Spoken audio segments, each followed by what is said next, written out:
What's up, everybody? And it's time for another episode of the Scal Show, brought to you by Made Hoops, as we dive into sort of the grassroots, AAU basketball world. And it started with me jumping into this world, and I got to be honest with you guys, I really do love it. And I think it's a good time to connect, tell you guys what's going on, with my life. You guys know I'm a big Boston Celtic guy, and the Celtics just won a NBA championship. We're going to get into, there was a trade made last night, which, obviously is evergreen topic. Mikal Bridges for the fourth Villanova Wildcat to go to the Knicks, who had a really successful season. And it's a little polarizing, what people think of this trade. I happen to be one that likes it, but, how about four players from a team that won, a national championship? Some of the guys won two, heading in and teaming up in the NBA to be, on paper, a title contender.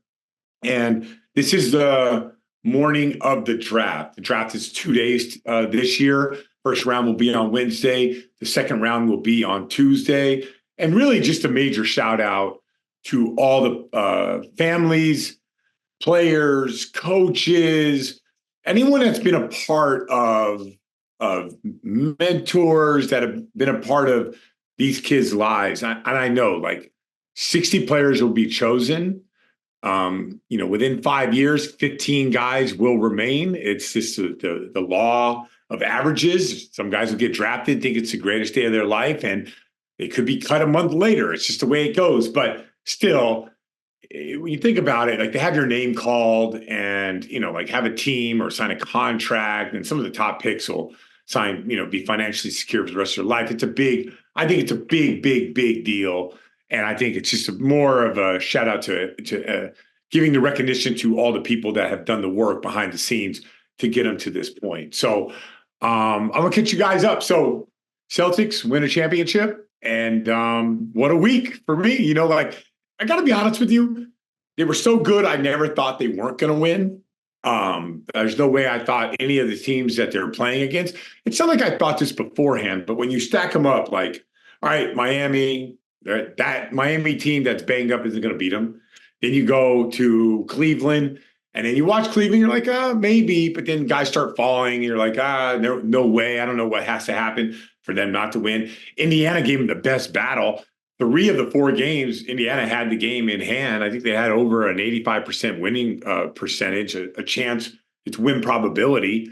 And the Celtics figure out different ways to execute and win that game. And then in the finals, it's just great matchup for Boston, probably a terrible matchup for Dallas. And there was I don't know if there was ever a chance that team was going to come and beat the Boston Celtics doing isolation and beating that team. So, kind of an anticlimactic run, but parade was amazing. The whole thing was great. I think give credit to this team that you can talk to any NBA GM,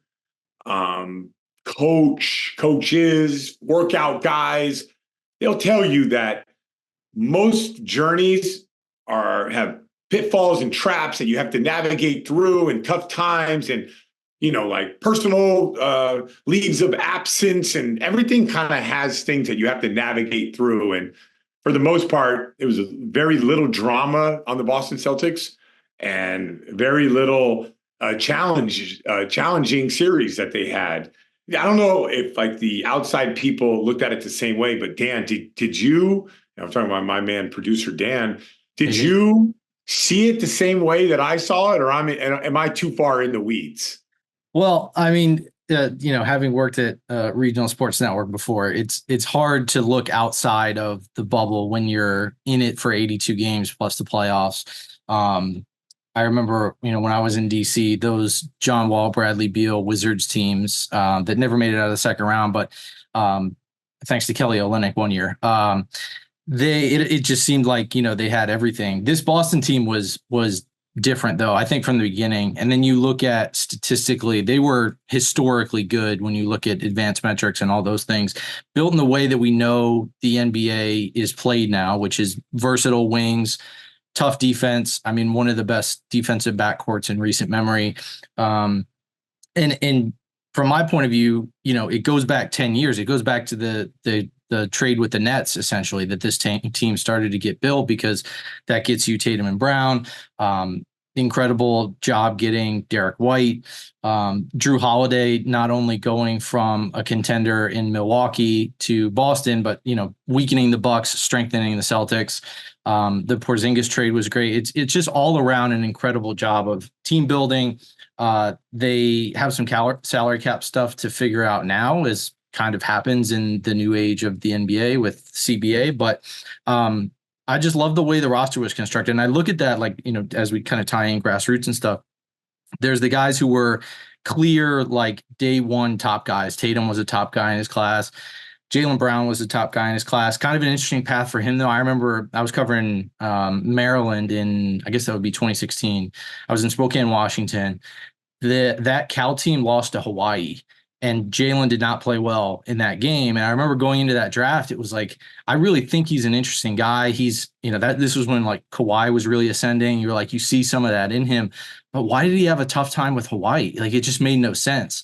And it turns out, and this is kind of something that I believe when you're looking at roster building, you don't lean on it entirely, but I give guys who are top guys in their class a chance. Like, there's just stuff that happens, but if you were that guy, and there can be a blip of a year, a weird situation, you never really know what goes on in a single year in college. Give that guy a shot. And you look back at that draft, like, there was some criticism of him going 3, but you look at how the rest of that worked out, and, like, he was the guy there. And, sure, put the, like, fit stuff aside and all that. They knew that this was where the NBA was trending. They went all in on it. They kept them together after it seemed like every year when things didn't happen for them, it was, did they break them up? Did they break them up? To their credit, they stuck with it, and now they're here. Yeah, and that, bringing it back to grassroots, I can tell you, Tatum and Brown, like, I watch these guys before practice, after practice.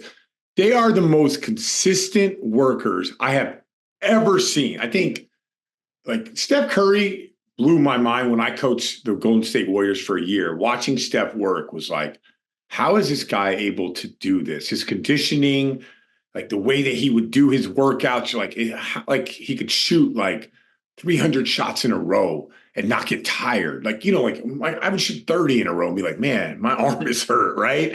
And he would run around. You're just like, it's the most amazing thing. You hear about Kevin Durant's individual workouts. It's amazing to watch how hard he goes in 35 minutes. It's like this, like, crazy routine where it's shot after shot, and he's jab and step back and spins around and shoots, and it's always like at a really high intensity, right? And I watch Brown and Tatum, and they're there every day. They do their weights, they get their shots, they have spot shots, they do it against a contest. It's like the epitome of consistency, and which is weird because I try to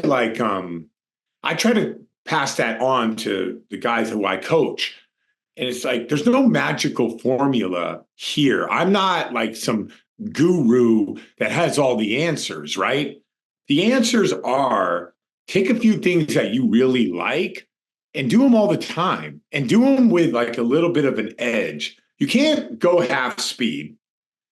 You don't need to sprint around like Steph Curry. If you can, that's amazing. You will become an all-time great player. But so many times, I just find that young people, they want this, like, oh, I got this special trainer, I do this special drill. Just do something every day. Work on your handle every day. Work on your pull-up every day. Work on your getting to relocation from 3 every day, and be consistent with it. And those guys from day one. And that's why I don't think Brad Stevens ever was wondering, should I pay these guys or not? Because they're there every day working. Right? It's not this one thing where you're thinking, well, I mean, I just look at, they're big, they're strong, they're athletic, they're long. They put the time in the weight room, they spend the time on their body, and they work every day, right? So I want to transition this, because last episode we talked about young players that don't necessarily get the credit for, like a Derek White, a late bloomer, a Jrue Holiday playing the low dunker spot. Like, how come we're not seeing that from highly ranked guys? But that transitions us into what just happened last night. Mikal Bridges gets traded from the Nets, and they gave a haul up. The Knicks gave 5 first-round picks and Bogdanovich to get Mikal Bridges. Now that's 4 players from Villanova. So producer Dan, we're going to transition this from this standpoint. You tell me the rankings of those 4 players who ended up winning 2 national championships and have basically overachieved in the NBA from day one. I don't think anybody gave the credit of all these guys of how good these guys were going to be on draft night. So give me the rankings of the 4 guys: Brunson, DiVincenzo, Josh Hart, and Mikal Bridges. Yep. So we're so used to these Calipari one and done teams where you have 4 guys in the top 25, something like that. It really struck me when I looked these up to find 4 guys that are the core of a college team that wins national titles and then have that team be copy pasted onto a pro team and now they're a legit title contender is just unheard of. I mean, you couldn't, just numbers wise, you couldn't pick 4 guys out of 120 and put together a championship team. It's too difficult. So this, when you really write it out, it really comes into perspective. So Jalen Brunson was 20th in his high school class, by far the highest ranked guy, son of an NBA player, really good, clear, like prototypical college point guard because he didn't have the size and all that stuff. You knew that like day one, he was going to be really good, incredibly smart, all that stuff. Yeah, but second round pick. Yep. A guy who has, think about the disrespect, right? 2-time player of the year, 2-time national championship champion, second round pick. And that's fine. That happens. But then you go to the next one and you're talking like he goes to Dallas and they don't extend him. They have no interest in paying him $15 million. Like he's going to be a $40 million player. How do they have no interest in extending Jalen Brunson? It doesn't make any sense to me at all. But so he has been disrespected, maybe not with the rankings, disrespected after he won, disrespected in the draft, and disrespected by Dallas, a guy who scored 40 points in a playoff game, they decide not to pay him. But go ahead. And even to that point, when he signed that deal with New York, it was like, oh, the Knicks are going all in on Jalen Brunson for, what was it, 4 for $100, something like that. Like we're going to pay him $25 million a year. And now it's the best contract in the NBA. It's wild. All right. Josh Hart, 84th in his high school class. Jeez. This makes me think of the conversation we had last week that you mentioned. Josh Hart is one of the few guys that I think has been the same player through every level. It wasn't that he was this elite scorer who became, the second option on a championship team in college, who became a 6th man in the NBA. He's always been this jack of all trades, rebounds, defends, gets you points when you can. And that translates to 84th in your class, which kind of points to how these rankings, match up with what actual, game action looks like. But he's a Tibbs guy. He played 48, 3 or 4 straight games. He played 48 minutes, just absolute warrior. And yeah, 84th in his class when he came out. And then DiVincenzo was? Bridges was 95th and DiVincenzo was 120th. Yeah, that's crazy, man. Yep. You know why? Now, the Bridges thing, okay, I could understand that. Long, lanky, maybe take some time to grow into your body, right? But the Hart and DiVincenzo, and I'm a big fan of Bridges, right? I just think he's going to continue to get better, and he's always available, always plays. He's very consistent with that. But the Hart and DiVincenzo, I have a theory behind that. I don't think so. I always say this, and I said this to Jason Tatum last year. Sometimes you got to get punched in the face to know something is true. For instance, Russell Westbrook could be a great rebounding guard when he averages 8 rebounds a game. But if he averages 10, then people talk about how good of a rebounder he is. Like, it's almost like, oh, he's averaging a triple-double. No, like, you average 8 and 10, it could be a difference of stealing some rebounds from your big, So I think when it comes to guards, what gets lost is a guard that goes out there and gets 7 rebounds. That's, how massive that is in the grassroots level? Massive.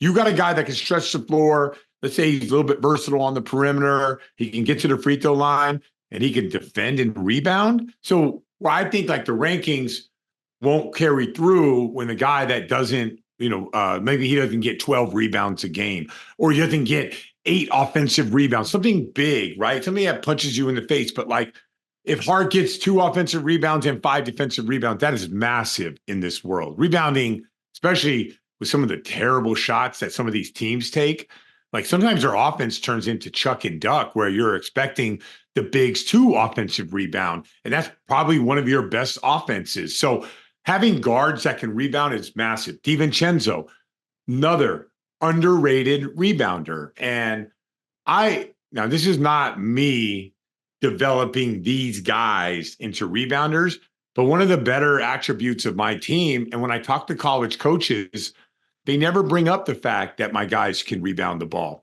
I had a conversation with a parent yesterday. I just randomly said, talk to me about your son. Tell me in order of the 5 things that he does.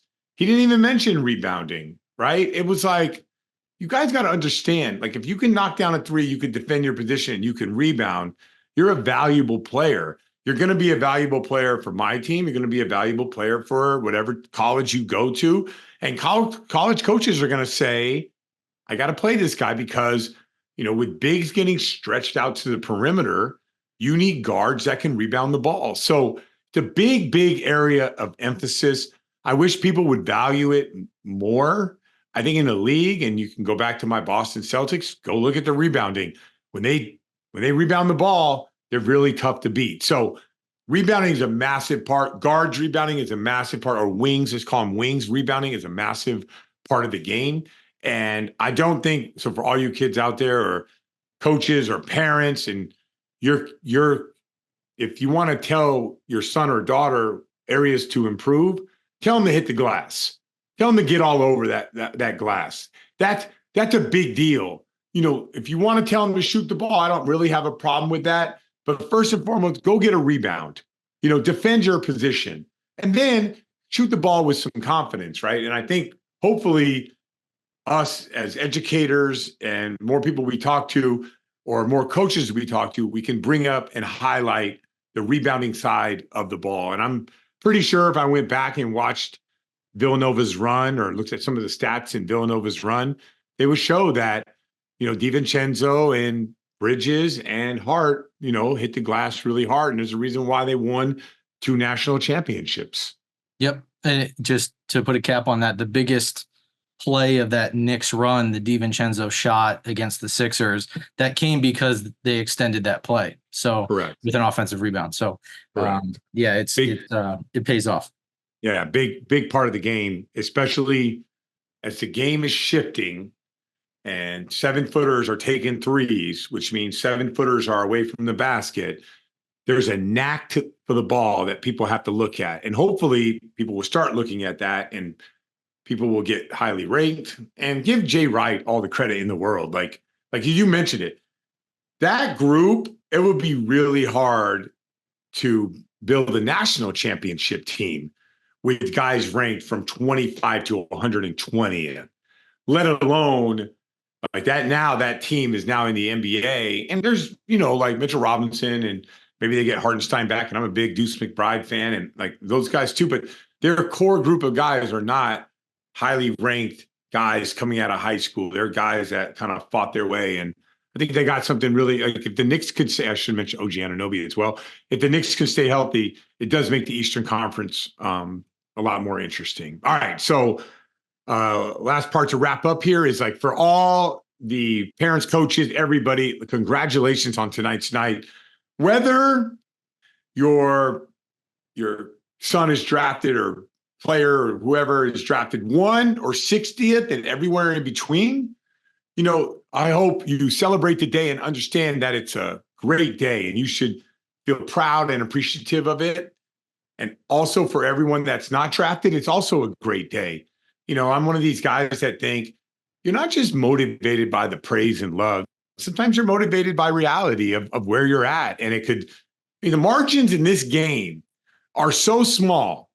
From the player that doesn't make it to the player that makes it, it's like right there, right? It's right there. And it's the smallest thing of not being drafted or being drafted in the second round. If all those things light a fire under you, and you could even say, I wish I was one when I went number 5, whatever it is, take this day and enjoy it, but take this day and be motivated by it moving forward, because this game is ruthless. The players are coming after you, but like the work that you put in, and I started this whole thing with Brown and Tatum and the consistency of their work. A lot of times guys come in, I'm going to work hard, and it's a week, 2 weeks, a month. It's working hard every single day is what separates you. So please enjoy the day. Please, hug your parents and coaches and call them and thank them and do all that stuff. But no matter what happens today, this is the first day for you to have a great opportunity to grow. There's plenty of resources in the NBA to become great. There's strength coaches, there's coaches, there's shooting gun machines, there's all kinds of ways to improve from this, but take advantage of that. Enjoy the day, but this day doesn't mean or define you. It's more about what you're going to do from this moment forward. Yep, and everybody converges and has different paths that converge into a title team, right? Tatum, Boston trades back in that draft to take him at 3 when he probably is the best player that came out of that draft. Porzingis was criticized for going 4 in that draft. Derek White, later pick. Peyton Pritchard, later pick. Every guy played a role in winning that title. And so the journey starts here as opposed to ending here. It feels like a culmination, I think, for a lot of people, but it really is just starting from here. And the slate is wiped clean, because you can play in the league for 15 years from this point forward as a second round pick, or you can only be, you could be out of the league after your first contract going in the top 5. So it is a culmination of your work so far, but it's also a clean slate, and the journey starts again right now. And I'll tell you, NBA teams, they don't typically give up on guys who are workhorses, that work every day, that are consistent, that take in good coaching, that study film and everything. They give those guys the benefit of the doubt, especially if you're long, lanky, athletic, and you work hard and you study and you're, a student of the game. They're going to give you the benefit of the doubt. So make sure that you're absorbing all the resources. All right. So a little tease for our next show.